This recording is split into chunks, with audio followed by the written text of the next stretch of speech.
Secret friends, unite!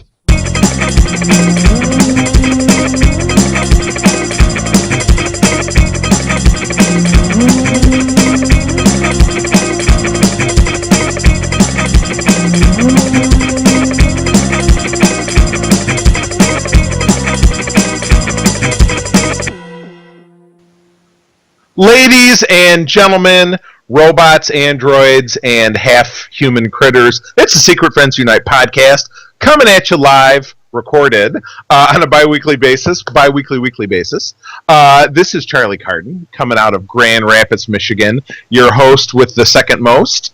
I'm here as always with my hetero life mate, my short, bald friend, Todd Extra. Howdy, everybody. It's hot, sweaty, nasty. Oh, it's bad. It's so bad that the internet passed out at my house. Yeah, the internet, it got the vapors. It did, apparently. Yes. It was like, whoo, oh my goodness. It couldn't take the heat. We are short the lovely and short Lysa Goodman this week, who had other obligations that precluded her from joining us. We miss you, Lysa, and look forward to having you back 2 episodes from now. Correct. So anyway, Secret Friends Unite, if you're a listener, and even if you are not a listener and somehow stumbling upon us, we talk about all that is to be heard in the word of nerd on a weekly basis. Comics, books, movies, games, whatever tickles our fancy. So we get that kicked off with the news, rumors and news from Madame Webb. We slide on over for a little soft rock classic, a little yacht rock in the Geek Easy, where we talk about what we're geeking out this week. And this week we are playing a game, a what if genre movie title game, or just a what if title game, where we're going to toss out the name of a title of something that neither one of us are familiar with, and we're going to create a phony story that goes with it. So I'm looking forward to that. So at any rate, without further ado, Madame Webb, take it away. Now it's time for Madame Webb's Rumors and News. Take it away, boys. Thank you, Madame Webb. Yes, Lysa and Madame Webb are on a tear. I believe they are taking an overdose of geritol and hitting every senior home in a 20-mile radius. And probably a couple of casinos for the slots. We'll see. We'll see. No, I don't know. Yeah. To call that a hot take on a hot day. Yes. Or bingo, like early bird bingo. Yeah. Oh, hopefully they don't get kicked out or banned for their fake bingo cards. Oh my goodness. Goodness gracious. Well, what do we got up this week? What do we got? So we've got 2 news items this week. I think we'll go into the... I think we'll start with the sad news first and then wrap it up with the positive news. So we just found out yesterday that Adam West, pinnacle geek, one of the first kings of geek, I would say, that we had, he passed away from, I guess it was cancer. Leukemia. Short battle with leukemia, it says here. Yes, and, at his age, I believe he was 82. 88. 88. Sorry, he was 88 years old, so he has a life well lived. He started off, kind of as a campy actor and things. He tried to be a serious actor first, and then really his act, basically getting the role of Batman, really catapulted him into the consciousness. Consciousness?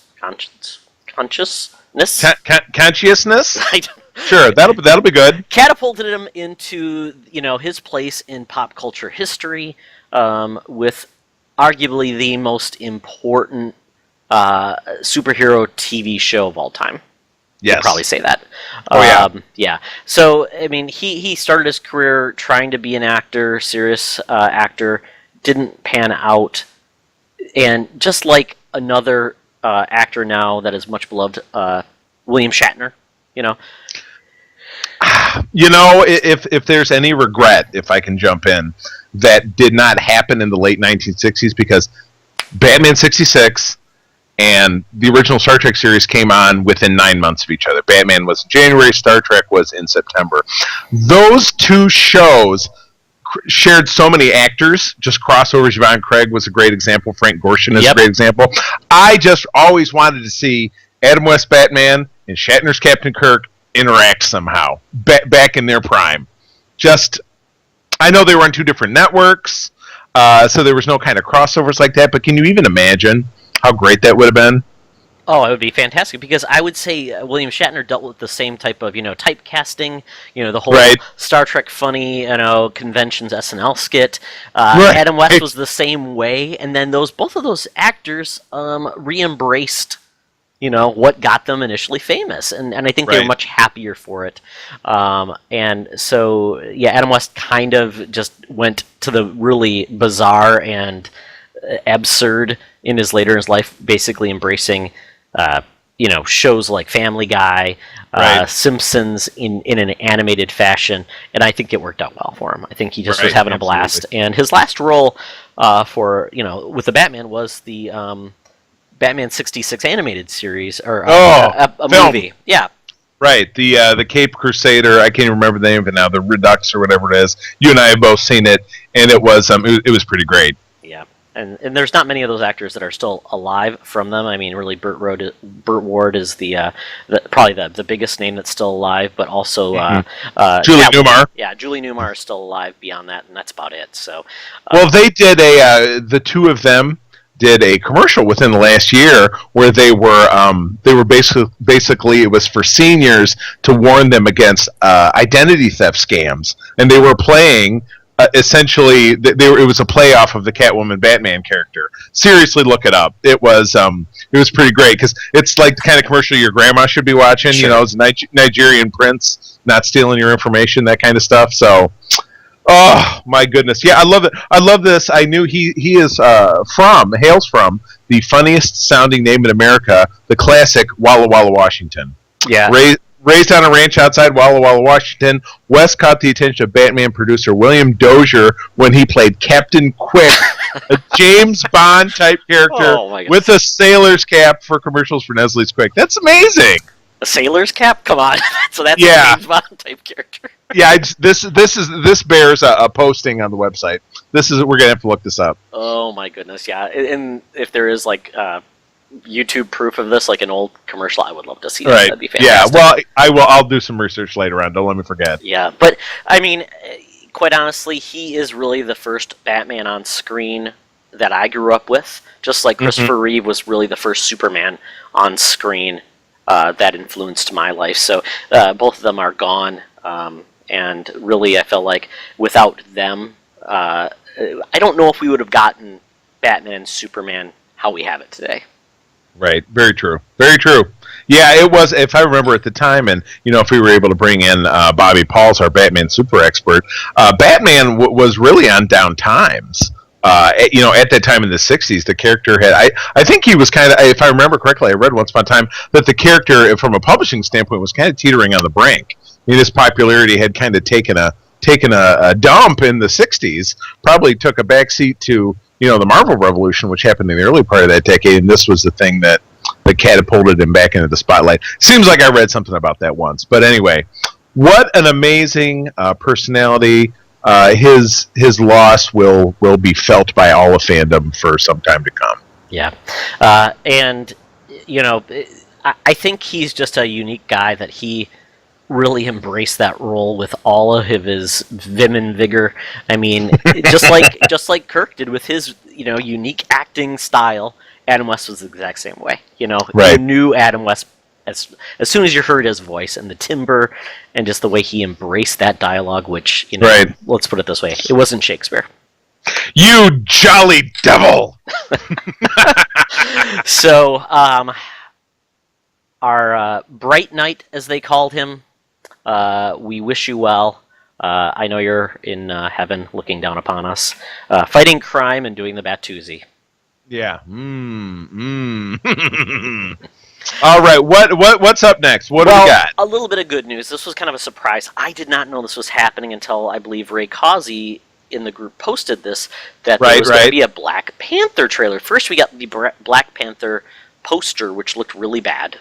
Totally. It looked like they photoshopped him on a crappy set. And then we're like, what the hell is this? And then during the NBA Finals, I believe it was like the game on Friday, here is the trailer for Black Panther. And whoa, mama, this looks cool. They are kung fu fighting. Big time, and just a wild cast. Of course, you got Chadman Boswick back as the king of Wakanda, T'Challa. You've got actress Danai Gurira, who is on The Walking Dead, playing a role. You've got Andy Serkis with no balls on his head and dots on his face. He's playing a regular person as Ulysses Klaue. Martin Freeman back reprising his role from Civil War. Your villain is Michael B. Jordan, who non-MCU played the Human Torch, unfortunately, in last year's 2015's Fantastic Four. So, holy cow, what a cast! And hopefully that means that cast will bring some gravitas. Angela Bassett is in the. I saw her in the trailer as well. Just never-ending cast of amazing talent. Wild stuff. Yeah, and this is going to be probably, once again, it's like Ant-Man, self-contained, not really completely connected to the prior movies. I'm not even sure if it will have, most likely it will have something at the end, a stinger. I'm not aware of anybody else from the MCU proper, like a hero, that will be brought into this, but I could be wrong. But we do have Everett K. Ross, the Martin Freeman character that was in Civil War, will be kind of, maybe he's that connector from the two worlds. But apparently the plot of this movie, it's going to be basically a civil war between T'Challa and the royal family for the country, with a person called Eric Killmonger, looking to revolt and take over Wakanda. Wakanda is supposedly the richest nation in the world. The El Dorado yes. of legend in Africa. Yeah, based on their vibranium reserves. They have a lot of high-end technology, and based on that, they've been hidden from the world, and they're fine to be on their own, primarily. Obviously, they have connected in Civil War. They were reaching out to the world, larger world in that movie as well. So, but the special effects look awesome.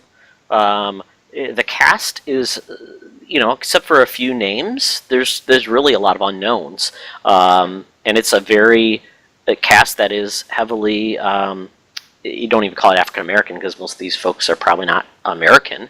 Just black. Black individuals. So we're getting really the true first diverse Marvel movie with very few white pale skins being seen.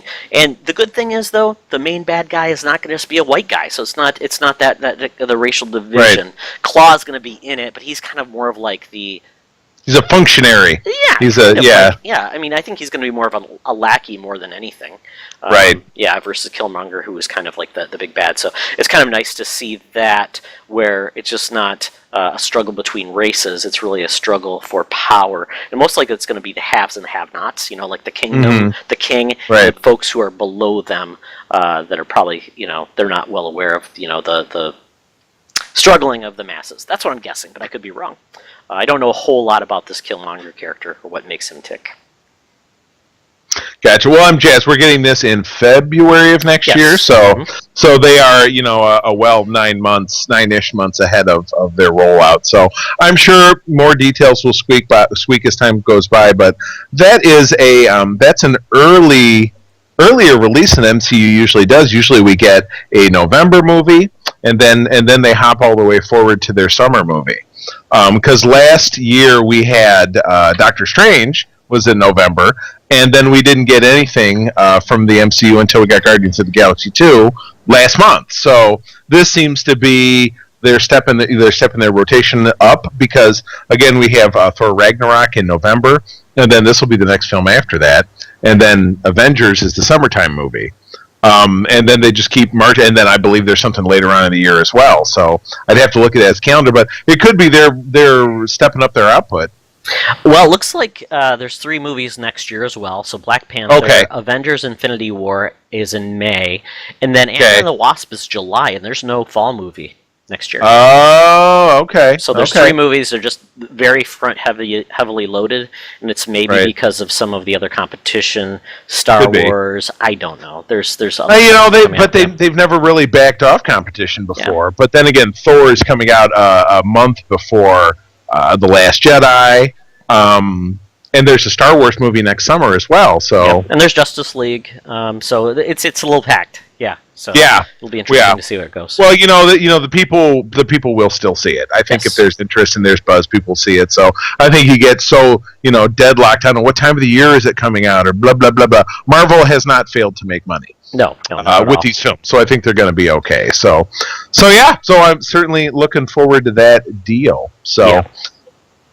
Yeah, all right. It's going to be an exciting look at a character. Most people are, once again, it's like the Iron Man character, or Ant-Man character. Or Ant-Man. Yeah, and people aren't familiar with that character very well. I'm glad they already introduced him in Civil War, so we don't have to have an origin movie per se. Right. They can have flashbacks about his history, but it doesn't have to be the focus. Right. Yeah, which is great. Well, I mean, it seemed to be they were able to explain away his origin with words pretty well in Civil War. I mean, Civil War was a packed movie with a big cast and it was long, but I feel they used him effectively and were able to tell his story. That they were like, "Yep, he's the king now because his father was killed. There's a tradition in this culture that the king is the royal protector, and there's a kung fu master, and they got the crazy suit. And what else do you need? That's all you need." Yeah, you betcha. All right, well that appears to be it.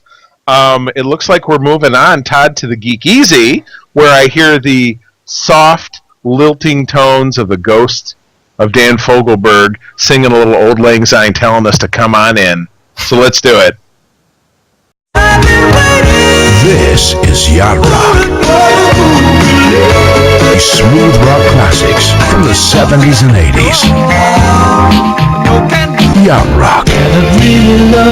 Album out now. We're sitting in the Geek Easy. We've got the Yacht Rock playing. We've got an adult beverage. And we're geeking out about stuff we love this week. So, Charlie, you are on track for your Spider-Man goal, right? Ooh, I did. I decided a week or so ago that, I crossed the threshold in the Amazing Spider-Man reading project. I've talked about this before. In the last almost 3 years, I made the commitment to read the entire run of the Amazing Spider-Man. Now, I started in 2014 with Volume 3 at a number 1. That ran for 18 issues. It ended. They started Volume 4, which is the current volume they're in, which is almost up to issue 30. But I said, with the benefit of Marvel Unlimited, I'm going back to issue number 1 from 1962, and I'm going to read it all the way through issue 700, which was the end of current legacy numbering, though there were some changes in between. And I've stuck to it. I crossed a threshold of issue 650, which was the end of the earth-shattering Brand New Day / One More Day, where Peter and Mary Jane, they lost their marriage, Peter started over again. I never realized that was a 100-issue arc. It was one story that was told over 100 issues. I had no idea. Wow. And it was about Peter Parker being down on his luck, and it just getting worse and worse and worse and worse. And the end of the arc, and now he starts a fabulous new job at Horizon Labs. He's becoming a wealthy scientist. He's part of this great think tank, and he's building himself fancy new suits. So it puts him more on a trajectory of where the series is now, where, of course, he leads Parker Industries, and he's a wealthy globetrotter. But anyway, I am now at issue 655, leaving me 45 issues to go before the July 6th deadline I gave myself when I see Spider-Man Homecoming. So can I do it? It's going to take some serious commitment, 2, 3, 4 issues a night. I got to step it up. But I'm excited to do it. I'm excited to say that, hey, I've read the whole thing. And then perhaps I'll keep going, or perhaps I'll move on to a new project. I have not decided. But I have decided that I think it would be really great if I could say, I've read every primary, main, at least an Amazing Spider-Man story before I go see what I think is going to be the crowning achievement in Spider-Man cinematography. That's what I think, without having seen it. Well, didn't you bought 700 though, right? I mean, and then you continued after that, right? I do not own a physical copy of 700. I read it because it was a setup to the series that followed immediately afterwards, which is Superior Spider-Man. That's true. Yeah. ran for about 30 issues. So I'm like, all right, well, if I'm going to read this, I want to read the end. Okay. But then the end wasn't good enough, so I went all the way back. And, man, I slogged through the Ditko and all the Stan Lee and the John Romita Sr., which was not, but still, I mean, over 100 issues of Stan Lee writing Spider-Man is hard. It's real hard. I mean, reading his stuff, it's a novel on every page. It's George Lucas style dialogue. I'll put it to you that way.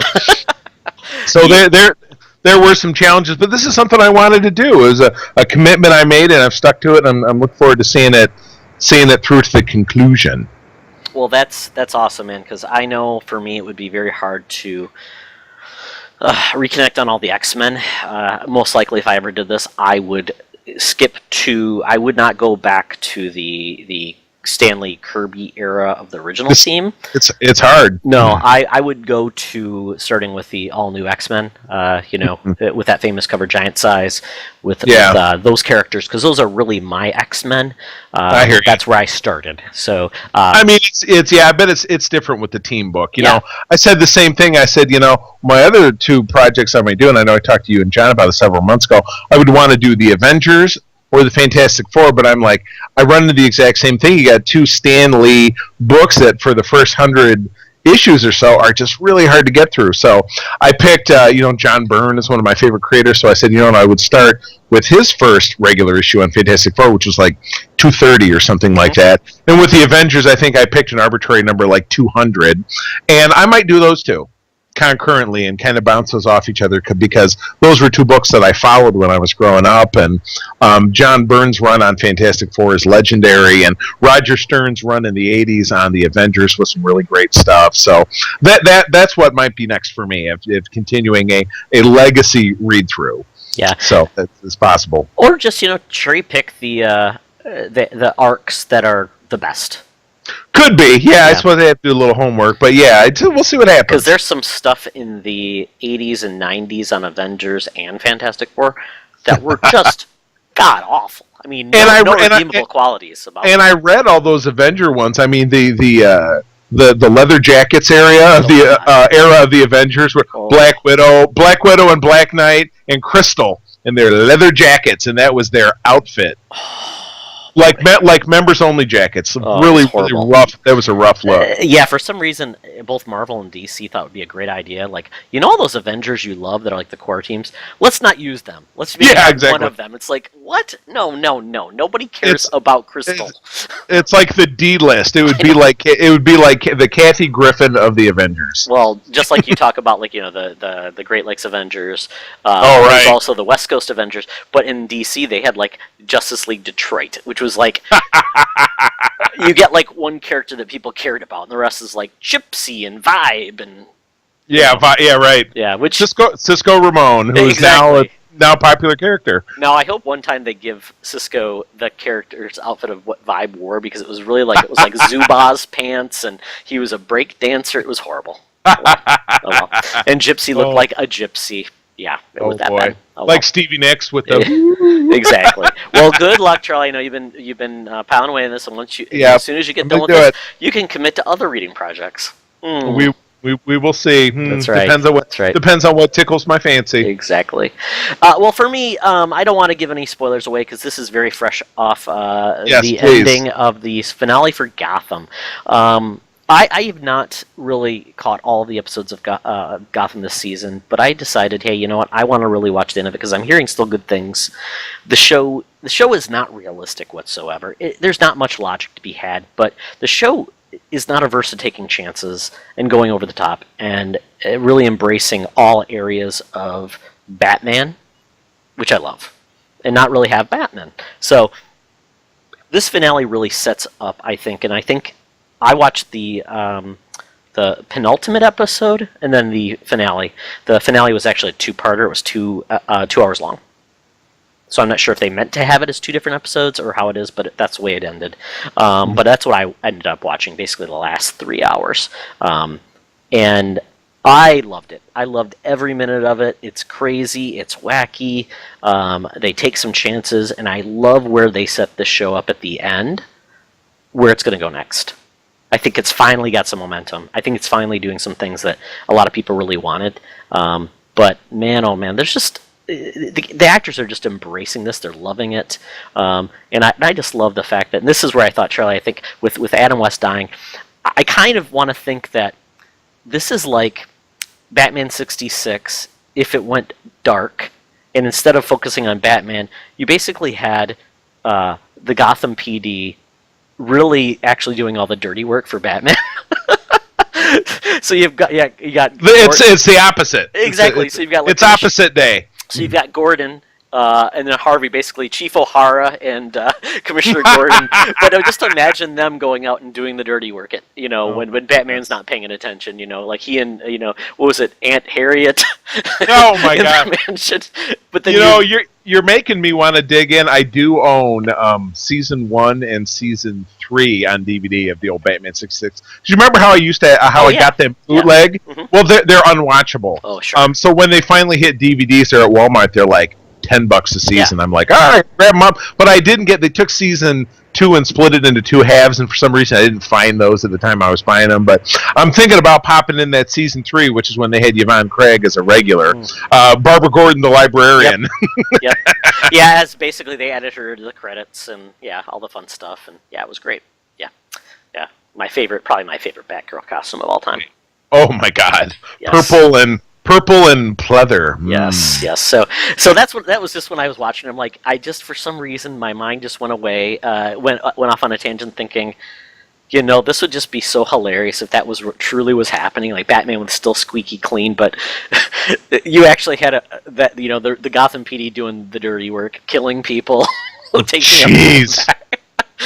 So I just love it. But I don't even think you have to watch the whole season, Charlie. I think just watching, bits and pieces I probably could slide by, but like I said, I deal with that with April. That's her and we watch TV together, so she's very firm. Just gotta see it all. So I don't know. Right now we are closing down. We're to the last 8 episodes of Enterprise, and then we got to take a DVR catch-up break because it's just. Yeah, there's too much. And then all the Netflix shit has come out. Orange is the New Black is out. House of Cards is out. So we gotta, as much as it kills me, we gotta take a Star Trek break because I'm really enjoying it. But I'm like, if it'll just be this mountain. If it's like falling behind on paperwork at your job. Well, Star Trek isn't going anywhere. Those episodes are there forever, and they are making new ones. So there's no motivation to not be there. But I would say right now, my key take is that Gotham is my favorite superhero TV show. Right now, I remember liking it very much, but I'd let myself fall behind on it, and then shotgunning 4 or 5 of them at once because I'm like, somehow it always ends up at the bottom because there's the most episodes recorded that I haven't watched, so it filters its way to the bottom of the DVR. I'm like, I got to catch up. So, but it's like Archer this year. I never watched it. Oh, I know. I watched some of it. It's very good. I like it. The fact that it's set in the 30s. And he's a PK, it's noir. Yeah, it's fun. I like what they're doing. But Bob's Burgers, and again that you can catch anytime. That built up, and I just I'm not gonna watch these. I can tune back in next year, and it's not. I didn't miss anything. No, it's not like there was this key plot point that you missed, and blah blah blah blah. It's a sitcom. It's an animated sitcom, so it's gonna be fine. But I know Bob's Burgers. Speaking of Bob's Burgers, I finally ordered the Bob's Burgers music collection. Good. So share. Definitely will. Amazon's great because if you order the CD, they oftentimes give you the MP3s as well. So that's what they did. Yes. So for $13 is a hell of a deal. And I went down the rabbit hole of they have all this Bob's Burgers merchandise that I really am just so excited about. The T-shirts. I'm like, okay, I got to get myself a Bob's Burger T-shirt. And they have so many cool ones. I'm like, I love the one that says it's just got Bob shaking his head. He goes, "I love you, but you're terrible." Which is my kind of motto, I guess, at this point. Nathaniel has a Tina shirt that just has her face and says butts. Yeah. They have another one. It's 8-bit versions of the Bob's Burgers crew, so I love that too. They won't stained glass. It's too much. It's just everything is better with 8-bit. That's just the way the world works. Exactly. So so Gotham is fantastic, and I think this fall though is going to have to be the great purge, the filtering of shows so. that, quite honestly, that I think shows that are so-so, even if they're like a brand or something I've enjoyed before, I just think they're just life's too short for mediocre TV. That's what we did with the Walking Dead spinoff. I knew it was coming back on a couple weeks ago in April, and it was on a Sunday. It was, I think, 2 weeks ago. And we were at Target or whatever, and I says, I've been thinking about it, and I want to dump that show. It was bad, and it's even The Walking Dead itself is kind of on hard times, and the show was never great, and I don't want to watch it anymore. She's like, okay, so it's going off to DR. Yeah. Yeah, you have to make sacrifices because, quite honestly, the shows that are coming out this fall, I'm so much more excited about. So. Oh yeah, with Star Trek and the Galaxy Quest, the Orville. Oh yeah. Yep. And then there's the Gifted X-Men show, which actually looks like a more grounded but not crazy X-Men show, like we got with Legion. And there's some good stuff coming out. Runaways. So yeah, really excited. Oh well. Yeah. So. Yes, that wraps up the Geek Easy, Charlie. But I think it's now time, obviously pay your waiters because, they struggle. They have to listen to Yacht Rock, 24/7 at that place. So they need all the help that they can get to pay their psychiatry bills. But it's time to now get into a new segment, What If?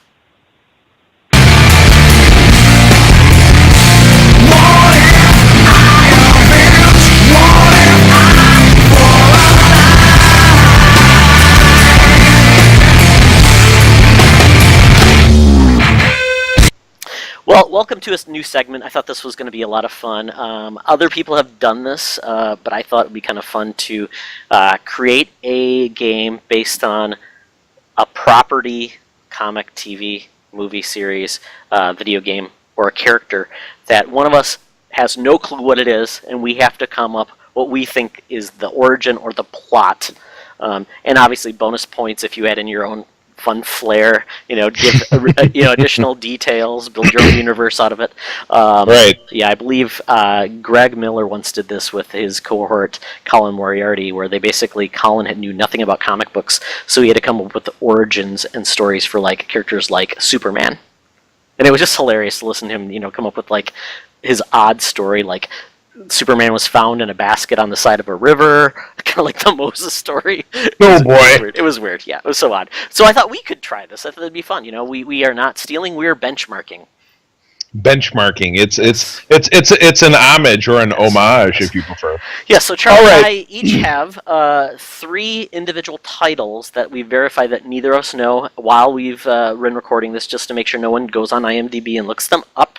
So we are set. So, Charlie, do you want to give or take? You know what? I'm going to let you go first to kind of set the tone. So I will read to you, and then I will see what you do with it. Does that sound good? Okay. And by all means, play along at home and don't yell at us too much. Yeah, that would be fine. All right. Well, I'm going to start with a movie title because I chose several.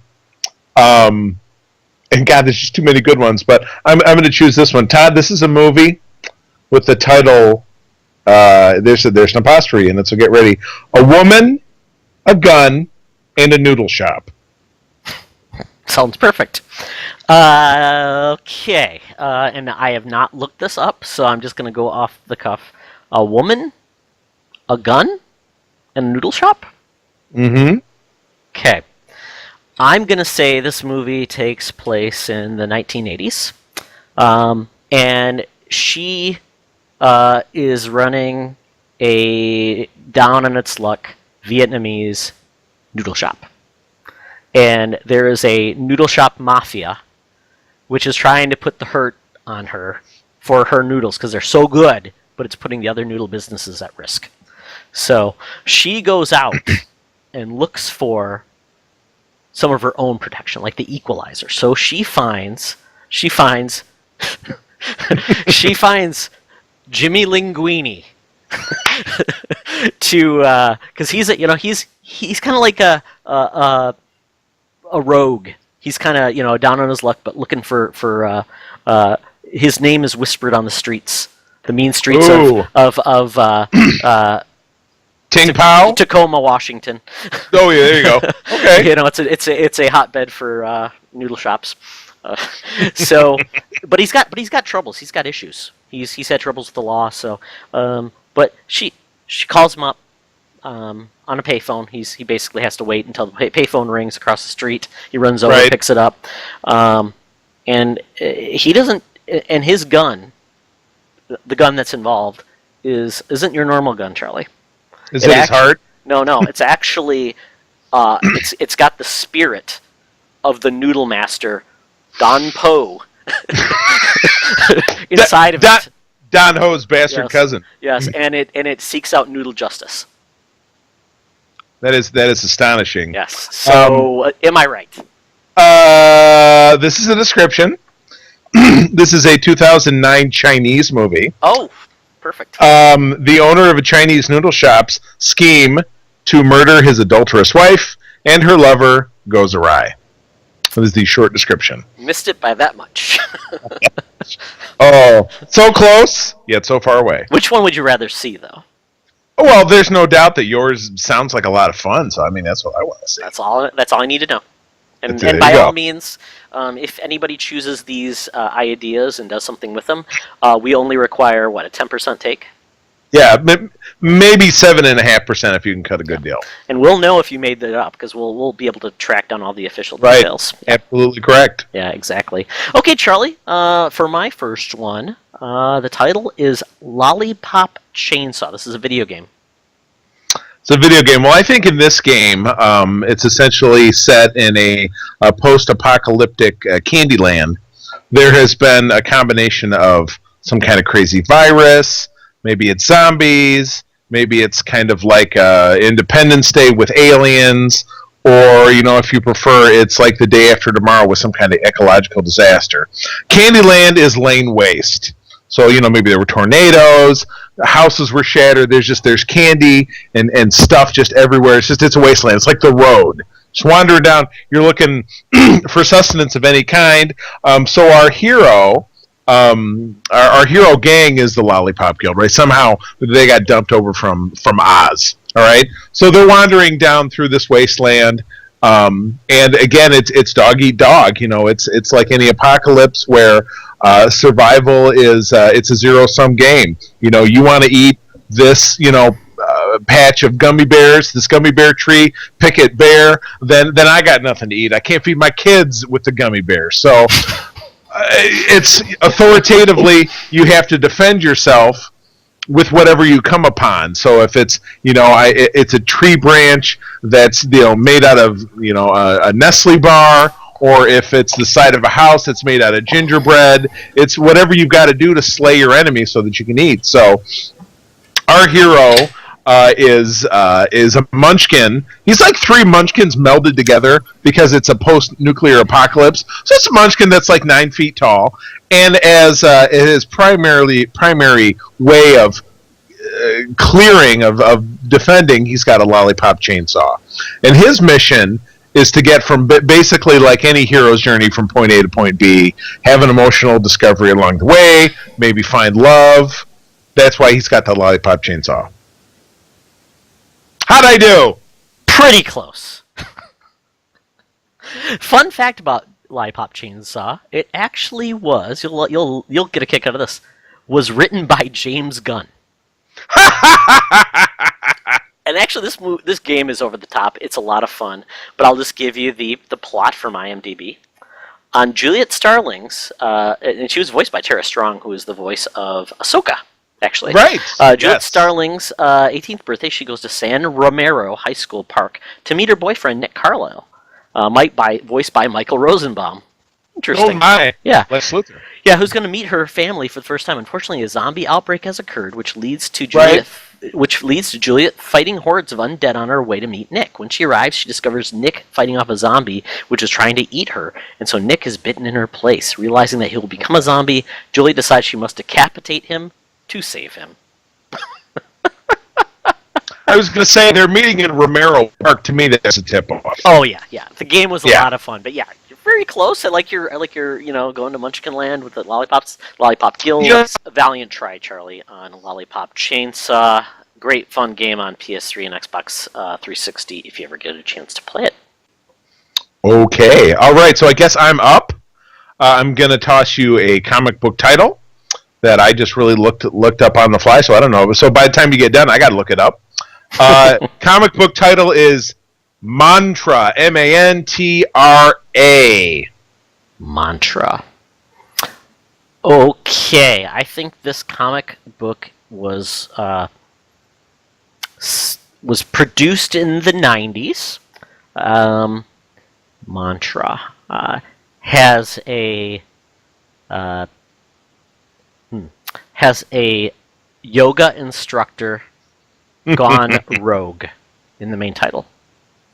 The yogi, I guess, gains strength by saying the phrase over and again, his mantra, Scooby-Dooby-Doo, where are you? Scooby-Dooby-Doo, where are you? As he says it, every time he does it, he brings out his chi, and it brings out a power, and he fights with super-powered yoga moves against a band of villains called the Yoga Bears. And they are trying to steal picnic baskets. Oh my, I can smell a lawsuit from here. Oh, yes. How did I do? You know, not close, with the exception of it is this was published by Malibu Comics. Remember them? Oh God, yes. They actually had the license for Star Trek Deep Space Nine when the series was brand Marvel, new. I think, owns all of their properties now. Well, that's what I was going to say. Until purchased by Marvel Comics, leading to the cancellation of the title after 24 issues. They made the Ultraverse, right? That was what it was called, the Ultraverse.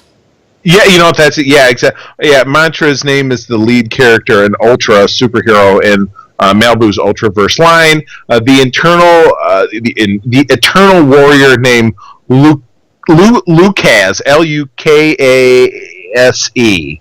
and his companions had been fighting the villain Boneyard for centuries. Whenever an individual soldier dies, his soul would be placed into a new body to take up the fight once more. So, you know what? There's pieces of it kissing together your premise. In the 1990s, Lucas's leader, Archmaj, was betrayed and captured, leading to his permanent death of most warriors in the final reincarnation for one.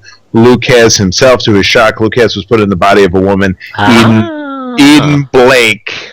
Okay, there you go. That roughly, I think I can imagine that, because I was buying comics at that time. Prime was like the #1 title, though, and even actually, if you ever read something horrible. The last paragraph of this is Mantra encounters Prime, who develops somewhat of a crush on her female aspect. Yeah, it's a weird thing. Prime. It seems very weird. Yeah, Prime is like Shazam, where it's like a young kid who gets the powers, so he looks like an adult. It was kind of fun, but the suit he would go into was like this big blob of goo when he would fall off of him. So it was kind of a weird thing, but they actually made it an Ultraverse cartoon, which was absolutely horrific. Boy! If you have a chance, check that out. Oh God. Have a chance to check out something. Yeah. I will copy a picture of her onto. There we go. Okay. So that you can have a look. I will now move to you, Charlie, with my comic book title. Okay. This is Bloodstrike. Bloodstrike. Okay, so Bloodstrike is it is set in the 1970s, and it is the coming-of-age story of a young girl from Savage, Minnesota, living in Todd Oxtra's what will someday be Todd Oxtra's subdivision. Because when was your house built? 86.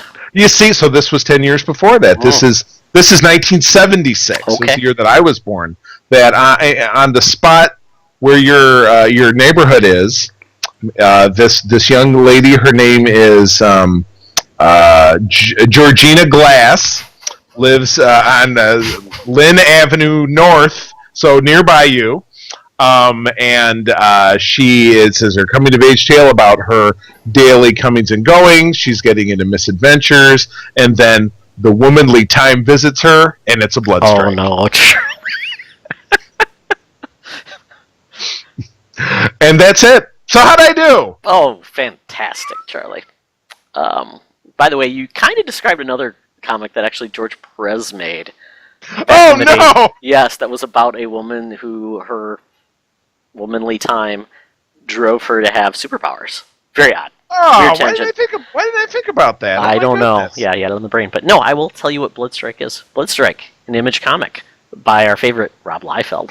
Oh, God! April 1993, so right in the middle of his Extreme Studios. It's extreme! Exactly. So, Bloodstrike follows an elite team of government operatives who are killed in action, but resurrected by military scientists. The team members all require ongoing treatment sessions to stay alive, and thus unable to ever leave the project or opt against participating in a mission.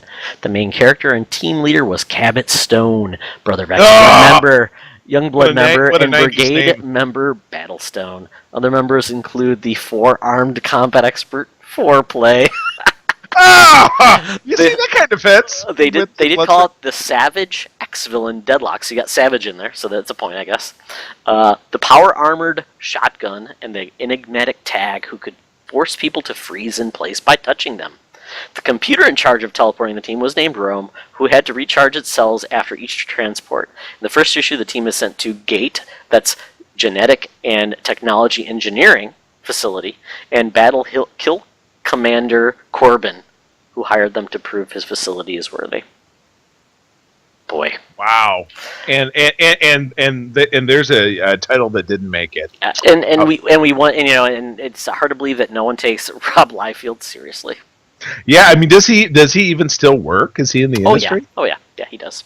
Yeah, he actually just did he did a graphic novel, original graphic novel for Deadpool, and gave him his first Nemesis, actually. Oh, I see. Yeah, that just came out 2 months ago. My.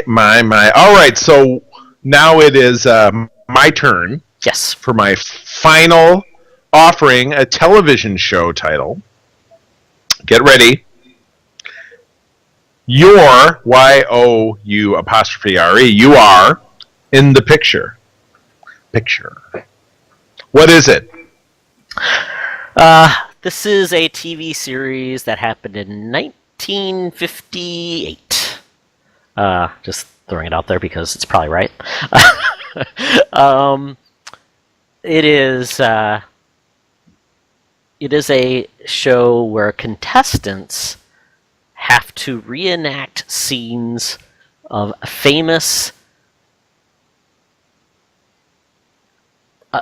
adult stag films that have titles like The Wizard of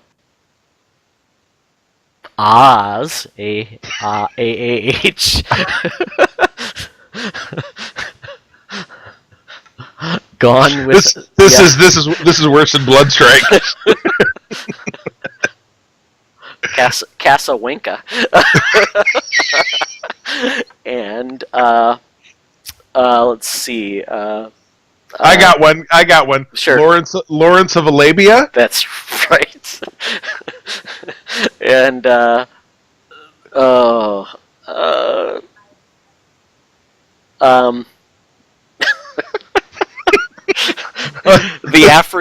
African Queen, and literally Queen. Yes. It's a premise stretched so thin. And it was hosted by Groucho Marx. Oh my goodness. No? Wasn't Groucho Marx dead in 1958? Well, I think he was still alive. I think it was his spirit. Yeah. There are elements of it. Let me let me read you this. You're in the Picture is an American television game show that aired on CBS for one episode. Only one? Oh. On Friday, January 20th, 1961. The evening of the inauguration of John F. Kennedy. This was like an after Super Bowl special kind of thing. The show was created by Don Lippen. Bob Snides was an attempt by its host and star Jackie Gleason to demonstrate versatility after his success on shows like The Honeymooners. Gleason was joined by Johnny Olson, no idea, as an announcer. Dennis James doing live commercials for sponsor Kellogg cereal. So, Todd, I mean, that kind of touches you right there. I mean, you're the competition. Take that, Kellogg's. Technically, the show could be said to have run for 2 episodes since the following Friday Gleason appeared at the same time, but in the studio, stripped to the brick walls, and using to give what Time magazine called an inspiring post-mortem, asking rhetorically, how is it possible for a group of trained people to put on such a big flop? Time later cited You're in the Picture as one piece of evidence that the 1960-61 TV series was worst in the 13-year history of the U.S. network television. Ouch. Obviously, we hadn't gotten to the 90s yet. Oh my god! So, like a weird drunken, right? Falling down or something like that. Oh my god! That's classic television. Classic Jackie Gleason. Oh well. Right. Damn. Right. I liked my premise better. I think so. It worked better in 50s television, right? There was certainly more fun to be had. So here you go. I'll give you a picture of Jackie Gleason. There you go. You're in the picture. Oh. Don Lipp and Bob Snidesies. Someone is credited by writing special material. Still don't understand what the premise is, but we'll go from there. No, the paragraph doesn't actually say. That's great. Okay. It was just 30 minutes of him making this expression in a picture frame. I guess so. Fantastic. Okay. Oh, man. All right, take it home. So what do you got for me? The last one. It is a TV series called The Wizard. Okay, The Wizard is about a guy, we'll call him Phil Kreitzman, in Pig's Knuckle, Arkansas in the early 1980s. And he just has come home from Vietnam. You know, he was drafted. It was very difficult for him, but you know what? He made it. He's back, and he because of stress and PTSD, he has bladder issues. It's very sad. So he goes to the VA, and they talk to him about experimental treatment that will stop his whizzing. So he submits to this treatment, and he gains magical powers where he can run very fast, but still has the bladder issue. So he's known as the Wizard. Oh, no. Or, if you prefer, in some cases, to shorten it up, the Wizard. And he fights crime in Arkansas in the 70s. There you go. Oh, Charlie. I know. You took inspiration from yourself. I did. The Wizard. Fantastic. Well, you're wrong. Oh no! Come on. This is a CBS TV series that lasted one season in 1986. Oh, time frame was not close. Okay, go ahead. Yes, not at all. The series included lessons in diversity, friendship, imagination, respect, and never giving up. Wow, that's a really nice input there, IMDb. That sounds like wasn't that what the electric company was all about? Kind of, but I'll give you the plot. And they had Spider-Man. Okay, yeah. So go ahead. Simon McKay is a genius and inventor with dwarfism who chooses to spend his life as a philanthropist and innovative toy maker dedicated to preserving and protecting innocence. CIC agent Alex Jagger is assigned to protect Simon from the evil forces who wish to use Simon's genius for their own nefarious purposes. They're soon joined by Simon's longtime friend, Tilly Russell. Simon, Alex, and Tilly become a family unit working together through adventure and adversity, especially when it comes to defeating Simon's self-proclaimed arch-enemy, Troyan, who would rather seek revenge upon the world for suffering from the radiation poisoning he brought upon himself than take responsibility for his own actions. Oh boy, that is a coming of age, owning your destiny kind of program. Wow. And it didn't resonate with people, huh? No, and the lead actor, he I believe was in David Rappaport, and I believe he was in Time Bandits. So you'd recognize right? Yeah. He was the lead. He was the lead guy. I believe not long after that he committed suicide. Because I know that he did. If I'm thinking of him being the lead fidget, the main dude. We just watched that movie a couple weeks ago. Hold on. All right, keep talking. I'll look it up. I want to make sure if I'm thinking of the right guy. But anyway, fascinating. What network was that on? CBS. Apparently, they were told it was going to be canceled mid-season, and the producers tried to create a campaign to basically save the wizard. So, yeah.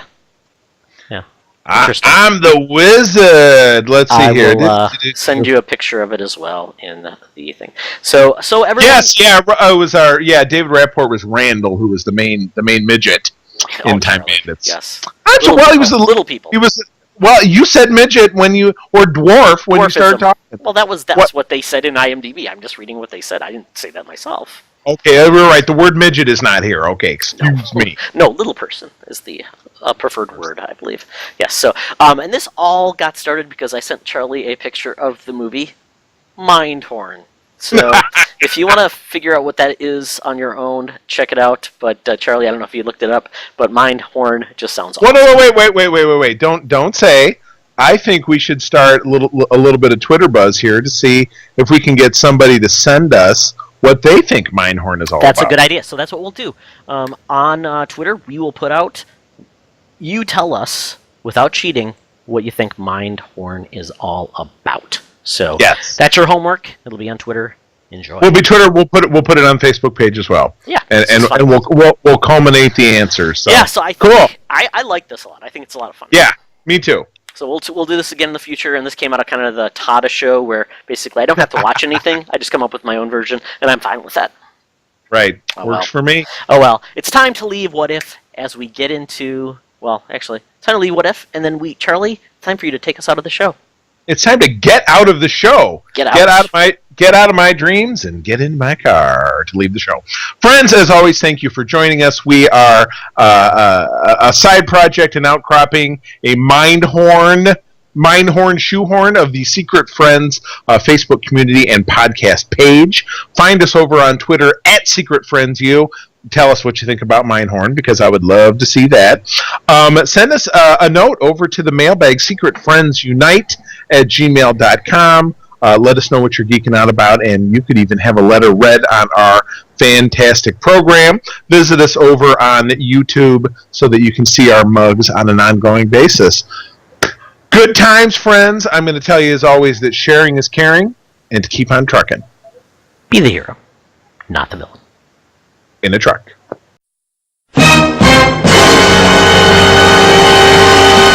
Secret Friends, unite!